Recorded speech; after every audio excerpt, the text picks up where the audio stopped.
Al San Bassiano l'emergenza coronavirus è ormai passata, anche se le precauzioni e le nuove procedure rimarranno in vigore per molto tempo. L'emergenza è passata, che entriamo però in una fase dove le attenzioni verso il coronavirus non devono abbassare la guardia, non dobbiamo abbassare la guardia, rimarranno il percorso sdoppiato al pronto soccorso, quindi intercettare i pazienti che sono peraltro pochi che si presentassero al pronto soccorso con disturbi respiratori. Rimane attivo anche il sistema d'ingresso al San Bassiano con i varchi di controllo. Nel frattempo quasi tutta la macchina si è rimessa in moto.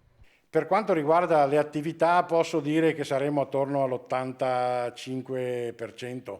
Non siamo ancora al massimo, però è ripresa tutta l'attività operatoria, sia in programmazione che in urgenza, la day surgery, tutte le attività ambulatoriali. Il rapporto fra le persone e il loro ospedale comunque dovrà cambiare radicalmente. Ecco perché. Cambia il rapporto per gli ospedali, direi cambia per sempre il rapporto con l'ospedale. L'ospedale è da luogo aperto, frequentabile, anche dove si svolgeva un'attività sociale, di convegnistica, di concerti, eccetera, diventa un luogo purtroppo a cui si dovrà accedere sempre di più solo motivatamente. L'ospedale e l'ULS7 guardano comunque già al futuro. Stiamo riprendendo a parlare di sviluppo perché evidentemente l'emergenza per 3 mesi ci ha, come dire, congelato l'attenzione tutta sulla gestione di questa situazione. Adesso stiamo cominciando a riparlare anche con i clinici di tutti i percorsi di sviluppo che abbiamo, sia sull'acquisizione di apparecchiature che sulla creazione